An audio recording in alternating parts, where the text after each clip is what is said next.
명절 끝날 곧 큰날에 예수께서 서서 외쳐 이르시되 누구든지 목마르거든 내게로 와서 마시라.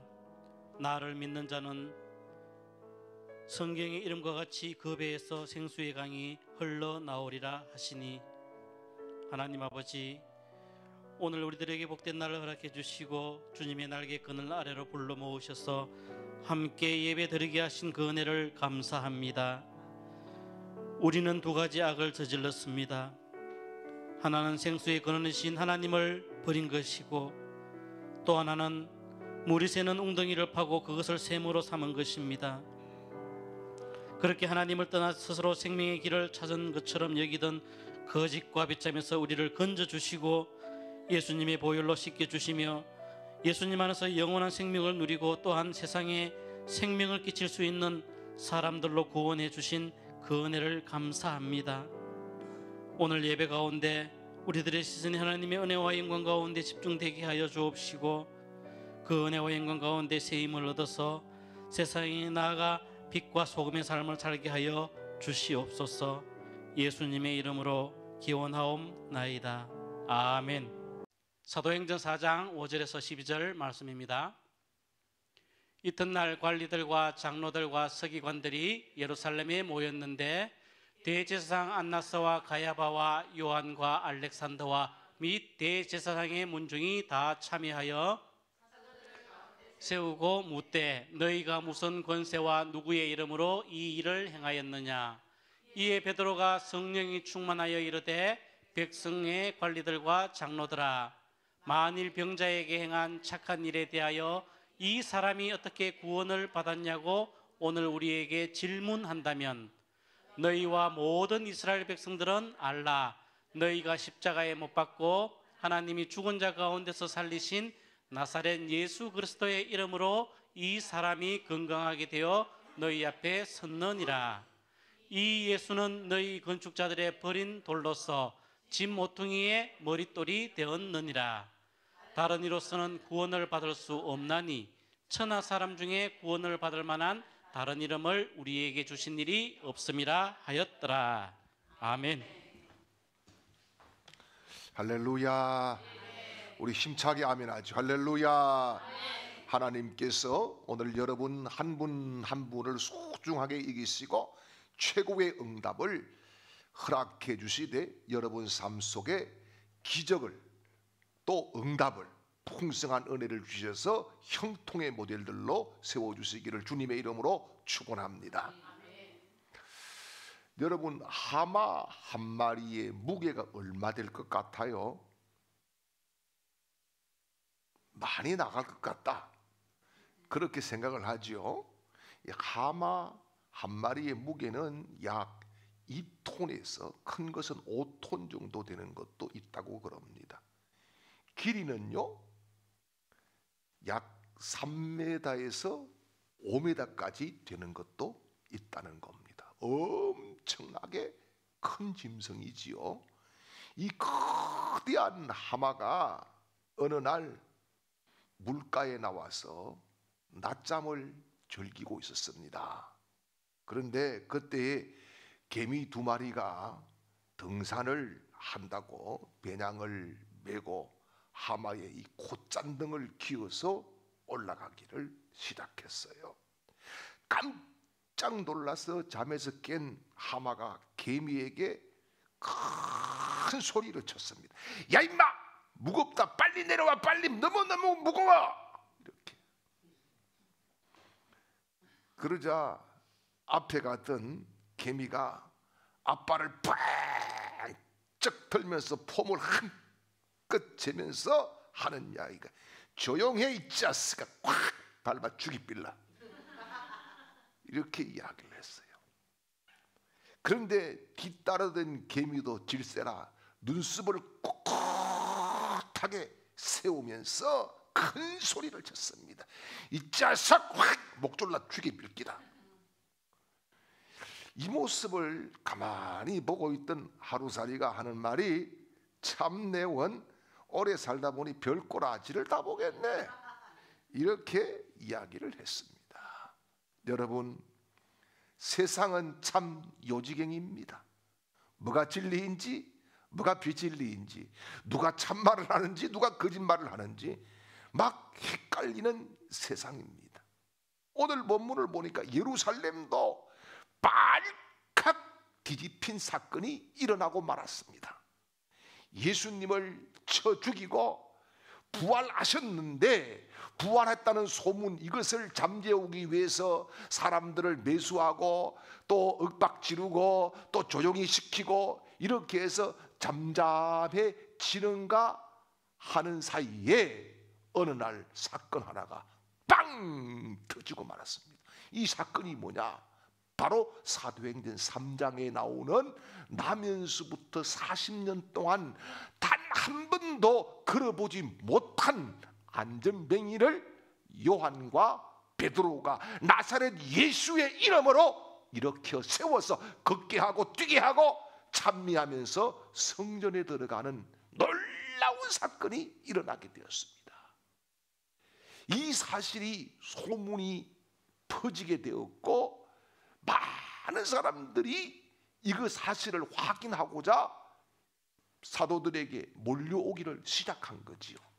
왜냐하면은 이 사람 40년 동안 걸어보지 못한 이 사람은요, 사실 누군가가 알아주지는 않았지만 유명인사입니다.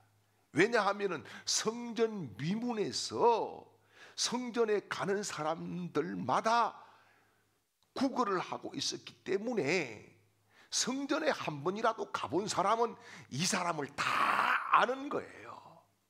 그러니까 야, 그 한 번도 일어나 보지 못한 사람이 일어났단다. 정말이야? 사실이야? 내 눈으로 확인해 봐야지. 이러면서 사람들이 몰려오고 예루살렘 성이 온통 발칵 뒤집히게 된 것이지요. 그래서 가만히 두면은 큰일 나겠다. 민심이 이반이 되기 때문에 여기에 대해서 긴급하게 오늘 본문을 보니까 대제사장 가야바와 안나스와 알렉산더와 이런 제사장 문중들과 여러 이 종교 지도자들이 모였습니다. 그리고 사도들을 축포를 해서 데리고 왔습니다. 그리고 신문을 하기를 시작합니다. 그 첫 번째 신문이 뭐냐? 바로 무슨 권세와 누구의 이름으로 이런 일을 하느냐? 이렇게 다구치기를 시작합니다.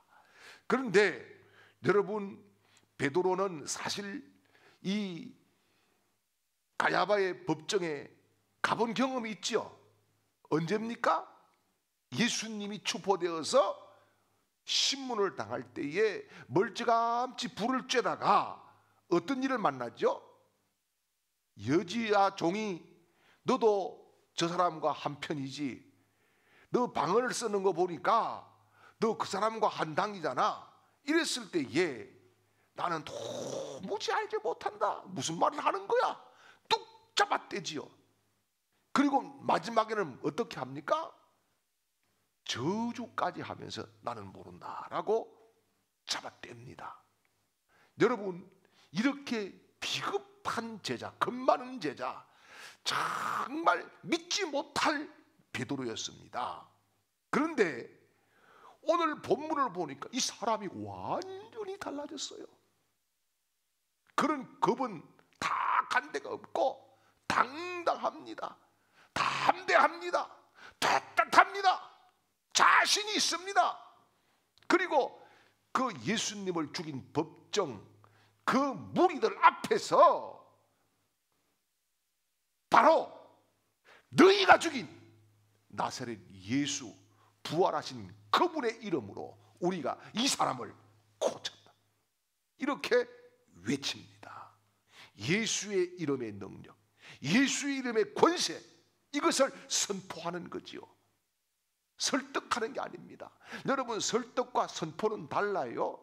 설득은 누군가에게 자기의 뜻을 잘 이야기해서 그 사람의 이해를 구해가지고 맞아요, yes, okay 이렇게 하는 것이 설득입니다. 선포는 상관이 없어요. 그 사람이 믿든 안 믿지 않든 이해가 되든 말든 일방적으로 외치고 선포하는 것이지요. 자, 여러분, 우리는 여기에서 베드로의 쿵쾅거리는 심장 소리를 들어야 됩니다. 무슨 말씀입니까? 비겁해서 자기 목숨 하나를 부지하기 위해서 막 그렇게 예수님까지 모른다고 심지어 저주까지 했던 무식하고 나약한 어부 베드로, 이 모습은 지금 없어요. 그리고 담대해진 베드로, 일방적으로 선포를 하면서 너희가 죽인 그 나사렛 예수의 이름으로 이 사람이 회복되었다, 치료되었다, 일어나 걷고 있다, 찬미하고 있다, 이렇게 외치고 있습니다. 여러분, 그러면은 베드로를 이렇게 변화시킨 그 원인이 뭘까요? 저와 여러분이 변화될 수 있는 그 원인이 뭘까요? 첫 번째는 성령 충만함인 줄 믿으시기를 바랍니다. 그래서 오늘 본문 8절에 보니까 이에 베드로가 성령이 충만하여 이르되 백성의 관리들과 장로들아, 아멘. 자, 여기 보니까 이 사도행전을 기록한 의사인 누가가 뭐라고 그럽니까? 베드로를 이야기할 때 베드로가 성령이 충만하여 이렇게 소개를 해주고 있습니다. 베드로가 담대해질 수 있었고 비겁함에서 떠날 수 있었고 배신에서 떠날 수 있었던 것은 바로 성령 충만함이었다, 이런 말씀이지요. 사랑하는 여러분, 성령은 변화의 영인 줄 믿습니다. 한 사람이 변한다는 거, 이거 정말 어려운 겁니다. 여러분, 엄마가 아이를 변화시킬 수 있는 것 같지요? 천만의 말씀입니다. 여러분, 남편이 아내를 변화시키고 아내가 남편을 변화시킬 수 있는 것 같지요? 여러분, 우리는 이미 임상실험이 끝났습니다. 제 집 식구가 저를 변화시키기 위해서 어떨 때는 얼마나 좀 나쁜 말로 알랑방구를 끼고 애교를 부리고, 어떨 때는 삐져가지고, 어떨 때는 뭐 그렇게 해도 전혀 변화되지 않고 마이웨이 하고 살아온 것이 제 인생입니다. 여러분, 뭔가 막 교육을 많이 하면은 사람이 변화될 것 같지요? 천만의 말씀입니다. 여러분, 저도 박사학위를 가지고 있지만은 박사 때나 지금이나 아니 때나 똑같습니다. 잘 안 변합니다. 여러분, 특별히 요즘 보십시오. 심리학이 얼마나 많이 발달됐습니까? 그런데 심리학 박사들이 많아지고 있지만은 사람들이, 이상한 사람들은 점점점 더 많이 늘어나고 있습니다. 왜 그렇습니까? 사람들 속에 사탄이 나쁜 DNA, 죄악의 DNA, 더러운 DNA를 심어 놓았기 때문입니다. 그래서 사탄이 심어 놓은 비난의 씨, 불평의 씨, 불만의 씨, 우리 DNA에 이것이 섞여 있기 때문에 사람이 변화를 시킬 수가 없고 환경이 변화를 시킬 수가 없고 많이 배운 지식이 사람을 변화시킬 수가 없습니다. 여러분, 예를 들어서 가난했던 사람이 부해지면은 여러분 선해진다? 천만의 말씀입니다. 가난한 사람들은 부해지면은 자기가 가난에 대한 상처 때문에 더 악해질 수 있는 가능성이 훨씬 많은 거예요. 무식한 사람이 여러분 많이 배우고 나면은 선해진다? 아닙니다. 여러분, 박사학위를 10개 가졌어도 지식과 상관없고 환경과 상관없이 안 될 사람은 안 되는 겁니다. 여러분, 왜 그렇습니까? 우리의 속사람은 하나님과의 관계이지 사람의 재주나 환경으로 변화시킬 수 있는 것이 아니기 때문인 줄 믿으시기를 축원합니다. 그래서 남의 이야기 할 거 없어요. 우리 자신을 보면 되는 거예요. 물론 많이 변하기도 했고 많은 변화를 시도하기도 하지만은 한편 어딘가 절대적으로 변하지 않는 정말 고래의 힘줄보다 더 센 어떤 부분들이 우리 속에 자리 잡고 있다는 것, 우리 스스로는 너무너무 잘 알고 있다는 겁니다. 그런데 여러분, 베드로를 변화시킨 것은 과연 뭘까요? 바로 성령이라는 말씀입니다. 그래서 사도행전 4장 19절 말씀에 이런 말씀을 하죠. 베드로와 요한이 대답하여 이르되 하나님 앞에서 너희 말을 듣는 것이 하나님의 말씀을 듣는 것보다 옳은가 판단하라. 아멘. 여러분, 비겁했던 사람이 담대하게 복음을 전하는 사람으로 바뀌었어요. 여러분, 한마디로 뭐예요? 새 사람이 되었습니다. 새로운 모습입니다. 새로운 인격입니다. 새로운 성격의 사람이 되었고 새로운 성품의 사람이 되었습니다. 어떻게 되었습니까? 답은 성령 충만함입니다. 여러분, 성령이 충만할 때 우리의 세계관이 바뀔 줄 믿으시길 바랍니다. 성령이 충만해질 때 내 자신을 바라보는 모습이 달라질 줄 믿으시길 바랍니다. 성령 충만할 때에 여러분, 사람들을 바라보는 시선이 달라질 줄 믿으시기를 축원합니다. 성령 충만하면은 보이지 않는 세계를 보는 안목이 번쩍 예수님의 이름으로 열릴 줄 믿으시기를 축원합니다. 베드로는 과거에 어땠어요? 법정이 무서웠어요. 예, 매 맞는 것이 두려웠어요. 또요, 관원들이 정말 무서웠어요. 죽음의 십자가가 너무나 두려웠고 걱정스러웠어요. 그래서 예수님 모른다고 배반했어요. 그러나 성령 충만을 받은 베드로는 더 이상 그런 것은 문제가 되지 않았습니다. 왜요? 보이는 현상 이것이 아니라 보이지 않는 하나님의 나라를 받기 때문인 줄 믿으시기를 축원합니다. 정말 베드로가 두려워한 것은 뭡니까? 그런 사람들이 아니라 주님의 사랑에서 멀어지는 것이 두려웠습니다. 예수님께서 배신한 베드로를 찾아가셔서 식탁을 마련하고 베드로에게 묻지 않습니까? 요한복음 21장에서 네가 나를 사랑하느냐? 이 물음, 이게 정말 두려운 것이죠. 그래서 사도행전 2장 43절 말씀을 보면은 이런 말씀을 하죠. 사람마다 두려워하는데 사도들로 말미암아 기사와 표적이 많이 나타나니. 아멘. 여기 두려움은 뭐 범죄를 저질러서 진노를 받아서 심판을 받고 맞아 죽을까 봐서 그런 두려움이 아니라 성령이 오시고 나니까, 성령이 임재하고 나니까 그 거룩한 두려움, 이것들이 사방에 가득 찼더라, 이런 말씀인 거지요. 사랑하는 여러분, 그렇습니다. 우리가 성령 충만하면은 사방이 우리를 두려워할 줄 믿으시기를 축원합니다. 그러므로 성령님과 깊은 대화를 계속 하십시오. 자주 하십시오. 많이 하십시오. 성령님과 대화하는 가운데에 성령님이 나의 인격을 바꾸시고 나의 생각을 고치시고 나의 미래를 열어주시고 나와 함께하는 확실한 증거들을 주실 줄 믿으시기를 축원합니다. 두 번째는 베드로가 이렇게 달라진 것은 부활신앙을 가졌기 때문입니다. 그래서 여러분, 베드로가 3번씩 예수님을 부인했지 않습니까? 그런데 담대해졌잖아요. 왜요? 부활신앙 때문에요. 여러분, 부활신앙은 죽은 자를 살린다는 것을 믿는 신앙입니다. 망한 자가 다시 일어선다는 신앙입니다. 안 되는 자가 된다는 신앙입니다. 세상이 포기한 자가 주님의 손에 회복된다는 신앙입니다.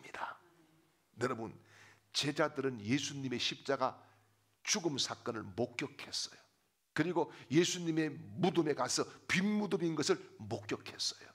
예수님과 40일 동안 대화를 하고 또 먹고 마시기도 하고 여러 가지 가르침을 다시 받았어요.